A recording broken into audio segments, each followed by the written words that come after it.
Ito ang inyong lingkod na nagbabalik upang magbigay ng mga balitang walang bias at pawang katotohanan lamang. Ito ang Bayang Pinas. Ang isyung ito ay naging usap-usapan sa buong bansa at iba't ibang social media platforms. Congresswoman Migs Nograles hindi kinaya ang laki ni former President Rodrigo Roa Duterte at tila ba umungol sa takot sa sobrang pagtindig sa kanya ni former President Rodrigo Roa Duterte. Dito nga natin makikita mga kaibigan na itong si Migs Nograles na ito ay umatras daw umano sa pagtakbo niya bilang alkalde ng Davao dahil nga napag-alaman niya na itong si former President Rodrigo Roa Duterte ay tatakbo bilang mayor or bilang alkalde muli ng Davao.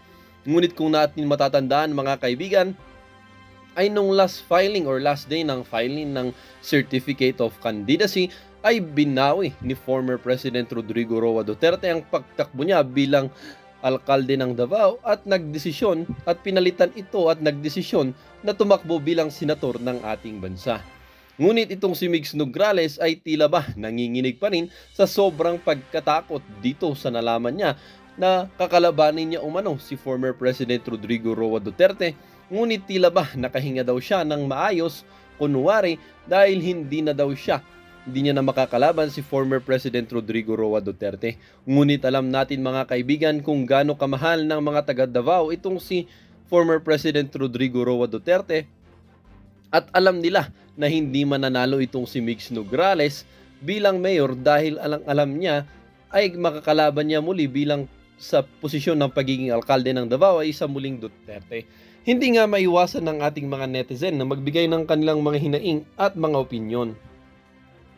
Ngayon lang talaga ako na-excite at nag-invest ng too much attention about politics. Hindi kami bumoboto dito sa Hong Kong pero ngayon lahat kaming magkakaibigan nagkasundong buboto ngayong eleksyon, Team Duterte solid. 100% hindi mananalo si Ritoki kay FPRRD. I am from Piquet, North Cotabato. I was a student of Rizal Memorial College year 1992. Davao, very peaceful city and people of Davao very respectful. Jimmy Bondoc has a high potential and qualified to run to be the next president in the next generations. If he is really well trained and be well guided by his slate, then people really need to support him. Saludo ako and will support Jimmy Bondoc. Nako, kung totoong tatakbo siya sa pagka-mayor dito sa distrito namin, Davao, nako, 20 to 30 lang ang makukuha niyang boto. Yes po kasi. Sobrang dami nang nagmamahal kay Tatay Ding or Tatay Diggs, kaya nga kung tatakbo ang Migs na yan, lalabgawin siya 70 to 30. Hihilain lang siya pababa. Well, para nga sa kabuang detalye at impormasyon ay panoorin na lamang ang buong video at salamat na rin sa ating mga solid viewers sa walang sawang pagsuporta. At kung bago naman sa ating channel ay syempre huwag kakalimutan mag-subscribe, pindutin ang notification bell, piliin na rin ang all upang laging maging updated sa mga balitang bago, totoo at walang bias dito sa channel ng Bayan ang Bayang Pinas. Huwag din pong kakalimutang mag-iwan ng like at i-share ang ating mga videos. Muli po mga kababayan, maraming salamat po and God bless.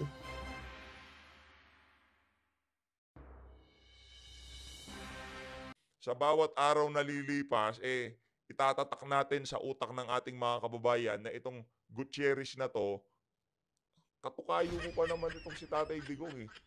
Rodrigo Gutierrez, nagkukupso yan sa House of Representatives. Isa ho sa mga aso yan itong si Tambaluslos. At lahat ho nang nakikita nyo sa larawan na yan, kung ano man ang party list o distrito, sa Surigao del Sur, mga nasa segunda distrito na Surigao del Sur, huwag nyong iboto yung Pimentel na yan. Wala hong kwenta yan. Pero marami yung AX, tupad at akap niya ngayon yan. Kasi lahat na nagpakaaso kay Tambaluslos, di umano. Meron hong 200, 100 milyong pang-ayuda para doon sa kanilang mga kadistrito. Kaya malaki ang tsansa nilang manalo, lalo na itong Suarez na to.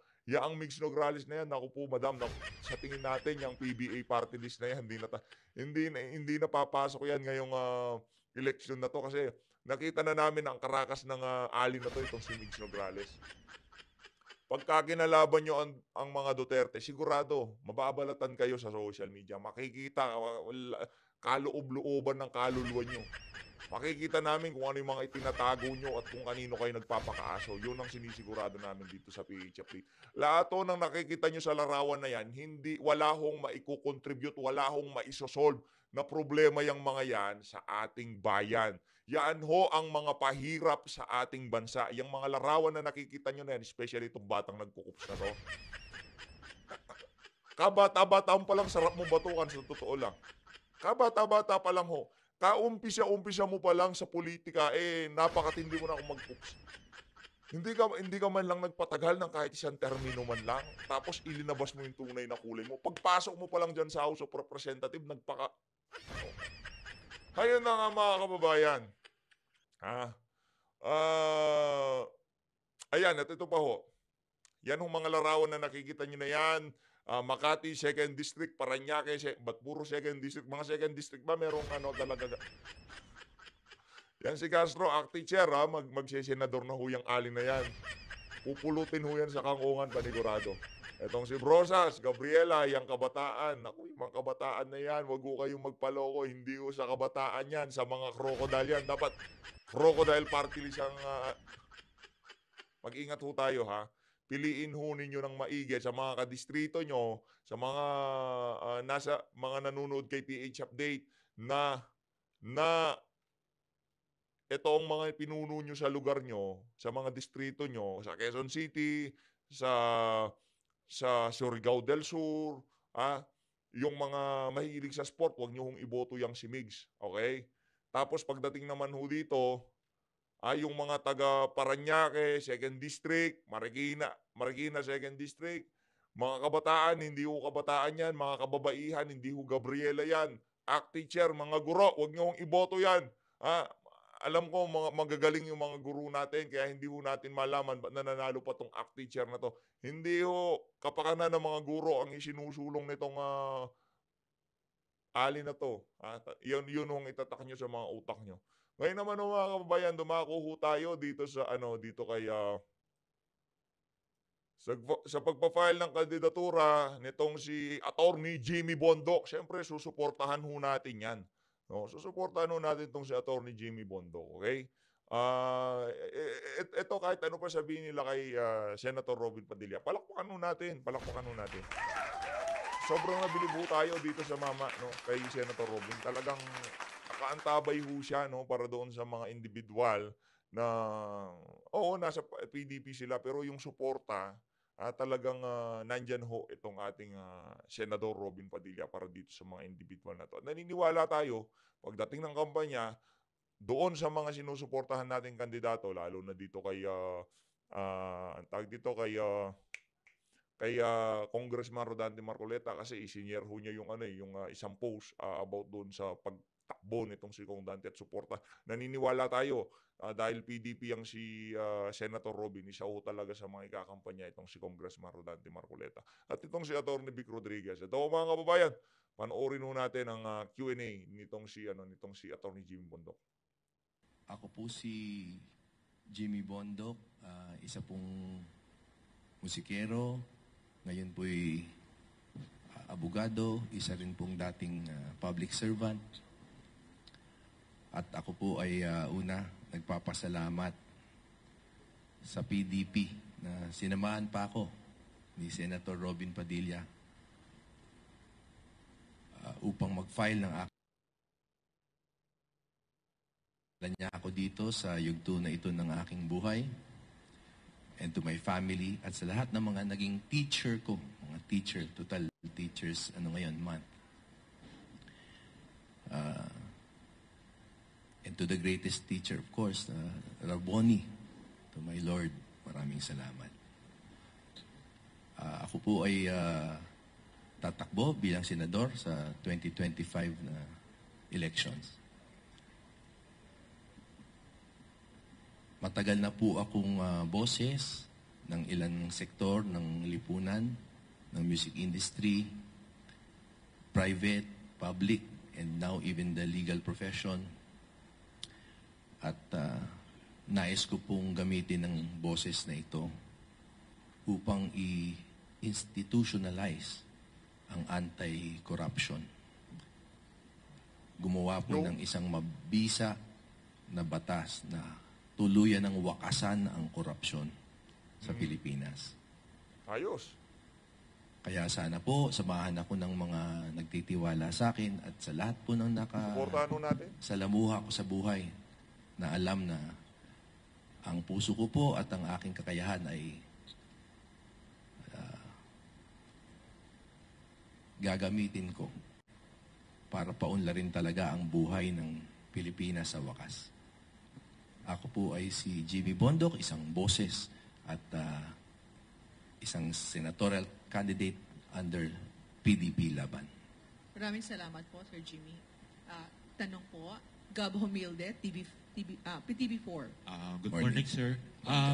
Nasabi niyo po kanina na nais niyo rin pong maging boses ng entertainment industry po sa Senado. So, kung pala rin po kayo manalo, sir, ano po yung mga panukala po ninyong batas na nais po ninyong ihain? Alam niyo po, ang unang dapat ma-recognize natin ay ang music and entertainment is an economic force and the labor force. At ang puwersa na to ay hindi pa optimized sa ngayong panahon. Hindi tulad sa ibang bansa na gamit ito. Sa Senado, of course, ang kapangyarihan niyan ay mag-concur sa mga treaties. We can encourage the adoption or the creation of treaties para po tayo ay magkaroon ng pag-ugnayan sa ibang bayan and to exchange talent and our music force, no, para umunlad ang turismo at makilala ang kultura ng Pilipino globally. Maganda ho yan, maganda yan. Kasi tingnan nyo ho yung South Korea, 'di ba? Yung K-pop. Medyo malaki hong porsyento ng kanilang ekonomiya nanggagaling ho diyan sa entertainment na yan. Sa totoo lang ha, ito kasi nakapanood tayo ng documentary. Talagang bata pa lang itong mga taga South Korea na to, hindi pa sila natapos mag-aral, tinitrain na ho sila para sa isang specific skill. Kung kakanta, sasayaw, magiging musikero, ganun ho yung sa South Korea. Tingnan nyo naman ho, kahit yung mga kabataan natin dito, talagang lokong-loko dito sa mga K-pop na to, di ba? Ganun ho mga kababayan. Kaya yung advocacy nitong pangalan to, Attorney Jim Bondoc, good so sa atin yan, no? Para ma-utilize natin ng 100% yung ating mga magagaling na musikero, mga entertainer dito sa Pilipinas. Marami hong magagaling kahit saan ho kayo magpuntang bansa. Pagka Pilipino ho yan, kadalasan pagka may musikero o entertainer, malamang sa malamang Pilipino ho yan. Kumbaga hindi lang ho tayo na nabibigyan ng break sa international scene para makilala. Pilit ho tayong yung mga kabataan na bagong pasibol na mga entertainer, kagaya ng mga girl group, dito pa lang ho binabash na. Kaya nalulungkot ho tayo na dito pa lang sa Pilipinas binabash nyo na yan. Paano nila papanoorin sa ibang bansa? Yung tipong napaka-negatibo, kesyo nagganito lang sila. Hindi ho tayo fan nila. Pakakala nila fan tayo ng girl group na yun. Hindi ho tayo fan. Dapat maging supportive tayo doon sa mga talents natin. Kung dito pa lang sa Pilipinas, binabash na ho natin yung mga yan. Kesyo ang arte na, yumabang na. Malay nyo, yun ang packaging ng kanilang management. Ganon sila gustong ipakilala. Yung mga K-pop ba, basta-basta nyo malalapitan. Kung magsuot din ng mga damit yun, di ba mahahaba? Ganon yung packaging. Hindi naman, yung mga kababayan natin, yung Martin na, yung sumikat lang ng konti, kala mo kung sino na, hindi ho. Paano sila magiging celebrity kung lagi nyo silang makakasalamuha? Yun ho kasi yun. Kung tayo pa lang dito sa Pilipinas, di na natin sinusuportahan yung mga grupo na gustong pumasok sa international scene, wala ho talagang mangyayari. Mas binibili pa nila yung mga tag dito.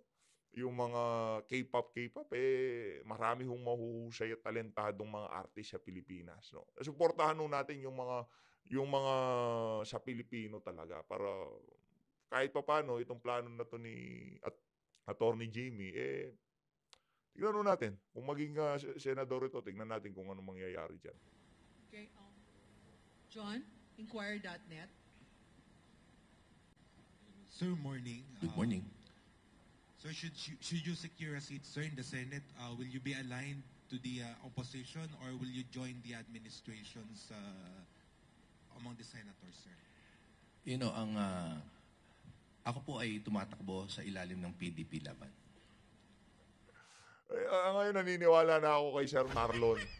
Puro kamote yung mga reporter na yun.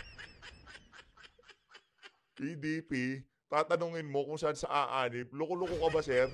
Di ka ba nakapag-almusal? O kulang yung pandesal, kulang yung kape na ininom mo, kulang ka sa batok. Batok. And I am a good follower, I'm a good soldier. But I also believe in pursuing policies, no, instead of pure party lines. So ako po ay loyal na PDP Laban, and I will also Saludo. be loyal to the best policies. Saludo. Sir, At tandaan nun natin, ang PDP Laban hindi lumalabas sa polisiya. Lagi ho silang dun sa rule of law, ika nga. Sino ba laging umaano dyan, bumawasak sa ating rule of law, di ba? Administrasyon, ginawa nila sa kayo. Lahat to, marami yung kabalbalan na. Maraming pananagutan ng administrasyon na to. Tandaan niyo ho itong sinasabi kong ito. Marami silang pananagutan sa susunod na administrasyon. Pagbebenta ng ginto, pagkuha ng 90 billion dyan sa PhilHealth, mga flood control, mga ayuda, utang ng ating marami ho silang dapat ipaliwanag na ngayong mga panahon na to, wala ho tayong magagawa kundi panoorin na lang kung paano lapastanganin na nitong mga politiko na to, nitong mga walang yang leader na to, yung ating pondo, yung ating peace and order. Naku po, hindi tayo dyan. just a quick follow-up. Are you still loyal, sir, to the former President Duterte? Absolutely. Siya po Kulang ay kasi- aking kaibigan. Kulang ba sa arugayang reporter na yan? Ay, hindi ka nanonood ng pina-follow mo siguro sa social media mo, puro basura, kaya hindi mo nakikita kung ano tunay na nangyayari. Hindi ka, i-follow mo yung si Attorney Jimmy Bondok para alam mo kung ano yung tayo niya sa buhay. At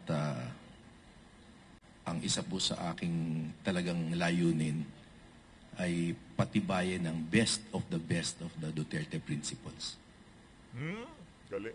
Okay, thank Ayos. you. Next, Gyro. Best of the Rappler. best. Hi sir, good morning. Duterte. Good morning. Nabanggit niyo po na a loyal friend po Saludo, kay President saludo, Duterte, and during your speech earlier, ang isa po sa mga magiging platform niyo if ever po ay anti-corruption policies po. Number one. Yes sir. What can you say sir that President Duterte is now facing a plunder complaint filed with the Department of Justice? Yes. Well, that's what the courts are there for. No? So, tayo ay talagang susunod na lamang sa very time-honored Tatay Digong, plunder case, mga bangag ba kayo? principle na innocent until proven guilty. At ako na po, bilang kaibigan niya, ay sigurado naman na ang lahat ng ginawa ng ating nakaraang Pangulo ay the best interest of the people. Saludo. Sir, just last Sigurado. follow-up for me, sir. In 2020, sir, you were among the vocal critics of the ABS-CBN, sir. If you become senator, sir, what are your policies po? What will be your policies to safeguard press freedom in the Philippines, sir? Thank you, sir. The franchise issue is a very different issue from press freedom.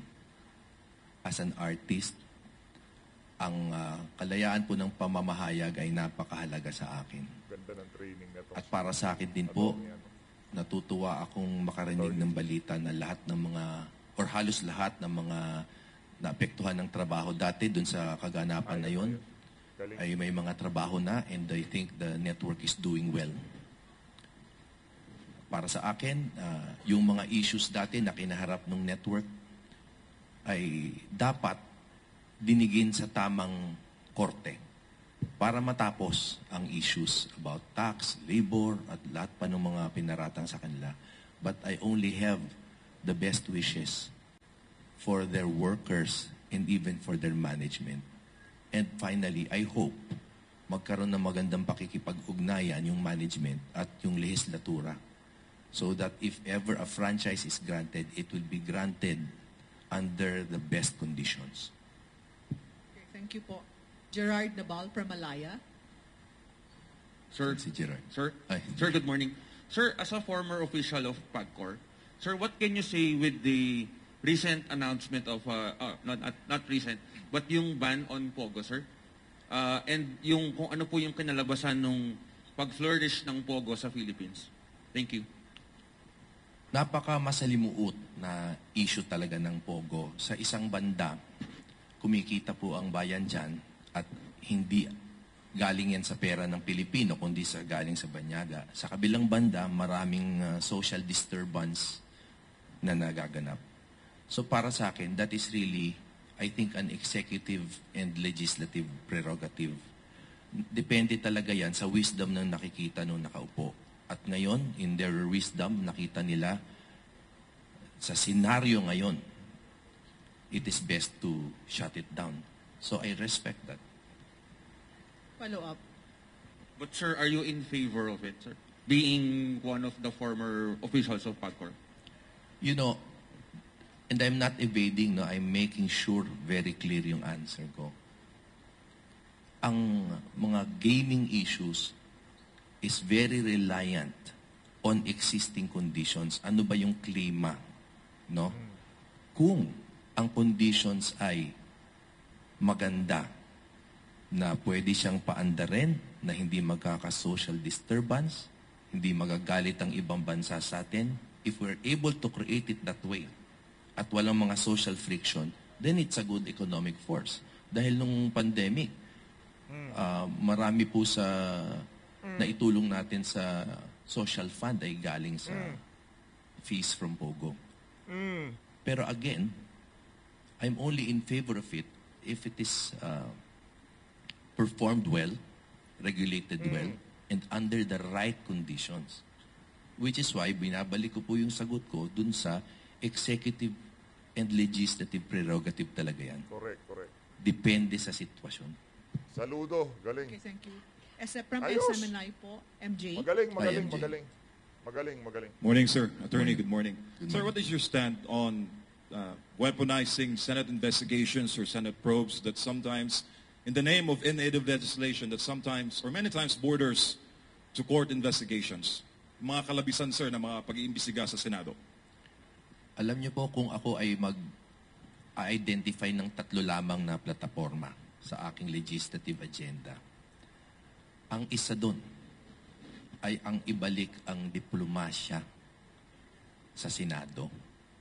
This is without criticizing the current slate batch.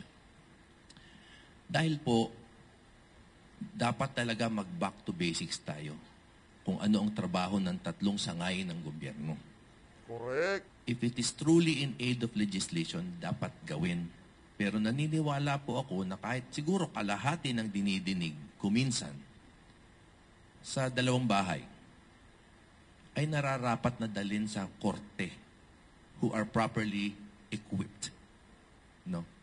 So I am not against investigations. Kailangan lang po piliin kung ano ang dapat talagang dinidinig na nasa mata ng buong bayan. 8 minutes is tapos na po. Okay, thank you. Ayun na nga mga kababayan, dito sa bahagi ng video natin na to, gusto ko yung tanong nun sa SMNI, matindi ho yun. Tumako ho tayo dito kay Migs Nograles, pag magibalita ho tayo, matras na nga ba itong itong mga itong mga update na to, ito yung malulupit eh. Hindi ho natin alam saan nanggagaling to, pero maayos yung pagkakalatag, pakinggan ho natin. Ang sound, sige. Ulitin natin. Okay na sana ang plano ni Migs Nograles.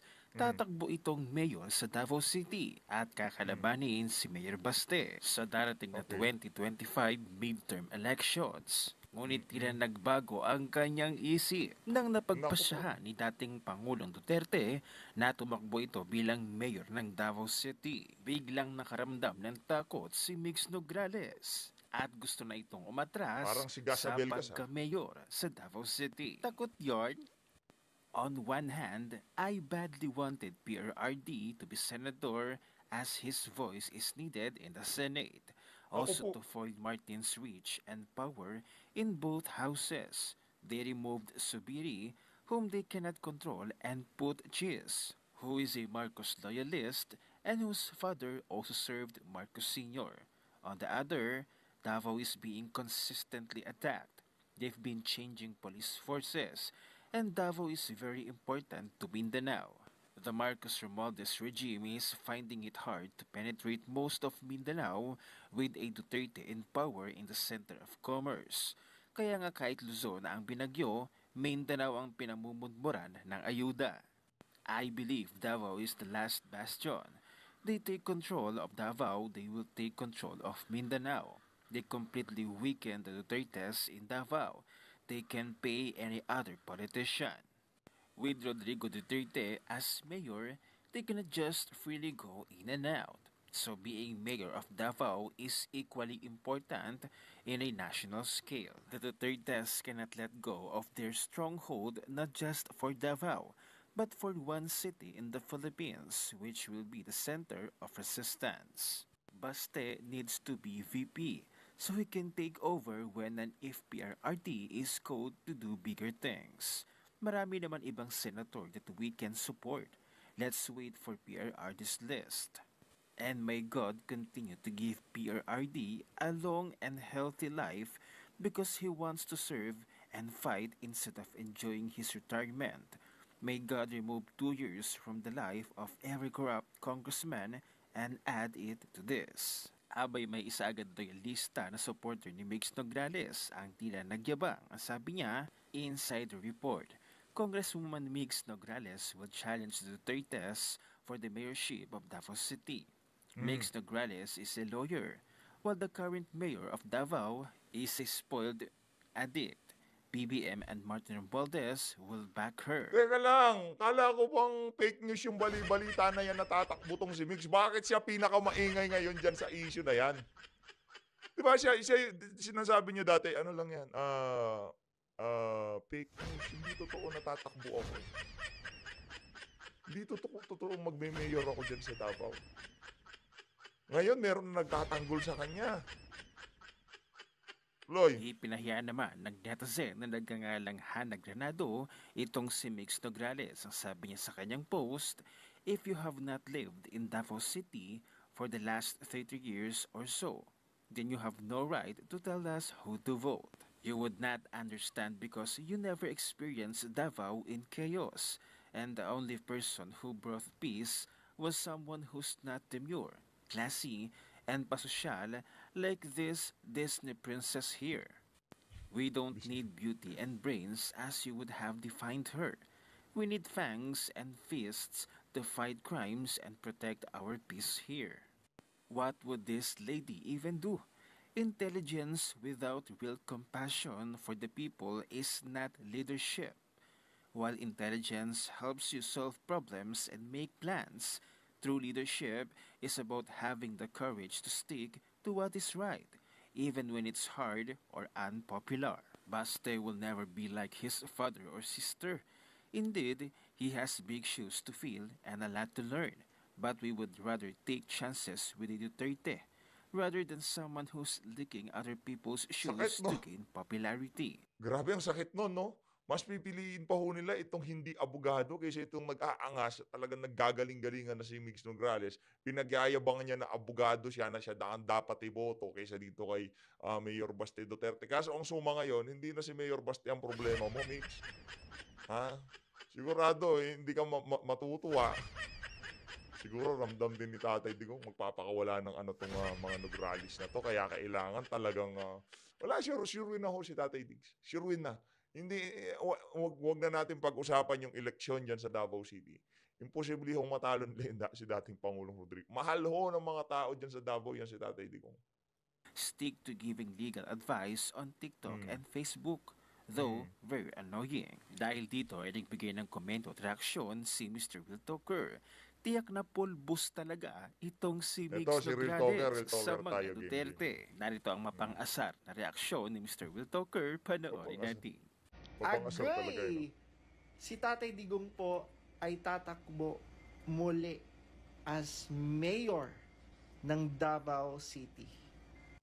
So it means baka tatakbo as senador si Baste. Di ba? At ang nakakalungkot nito, mauudlot ang ambisyon ni Migs Nograles na maging mayor ng Davao.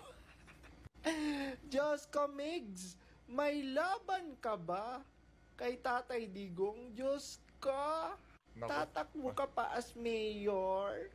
Tigil mo na yan. Actually, mga Lodge, mas gusto ko sanang tumakbo si Tatay Digong as senador para at least isa sa din yun, highest position.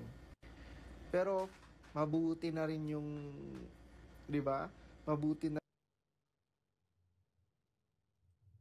rin yung ang mag-step up yung mga anak, di ba? Lalo na si Baste. And napakaswerte naman ng Davao talaga. Di ba? Babalik ulit si Tatay Digong. The original. Alright. Jimmy Bondoc tatakbo as senador sa ilalim ng PDP laban ni Tatay Digong. Alright! Hey! Okay tong si Jimmy Bondoc, mga Lords, kasi talagang pinatunayan niya talaga na karapat-dapat siya. Okay? It's because attorney po, no?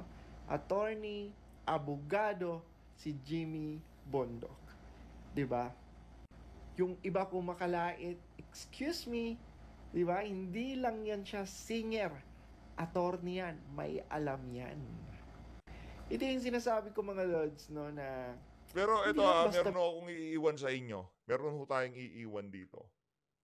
Kung papipiliin kayo, prinsipyo at paninindigan o napakataas na pinag-aralan? Kasi, ito, kayo hong mag-komento dito. Kasi kagabi iniisip natin kasi yung naiiwan pa rin yung naging talakayan nitong si Pamela at nitong si Sir Marlon nung isang araw eh. Alin ba mas pipiliin ng sambayan ng Pilipino? Itong mga politiko na merong track record na namuno na dyan, may experience sa Senado, napakataas ng pinag-aralan, naging chief PNP yung iba, naging Senate President yung iba. Kumpara dito sa mga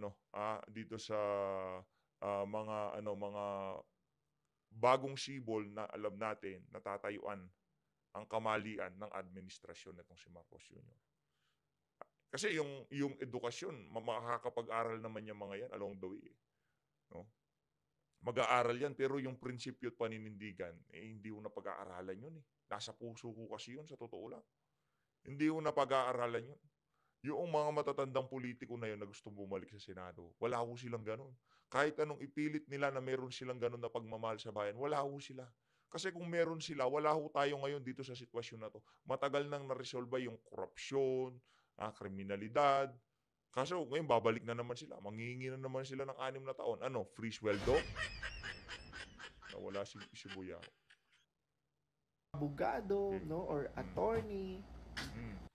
May alam sa batas, 'di ba? Dapat yan yung mga tumatakbo tapos samahan ng puso, serbisyo at pagtulong sa mga Pilipino, 'di ba? Parang Duterte lang, 'di ba? Ang mga Duterte graduate, ang mga Duterte abogado, may alam sa batas, may puso. Tatak Duterte. Kaya Jimmy Bondoc, kasali ka na sa senatorial list ko. Sige lang, mga Lods, ilalabas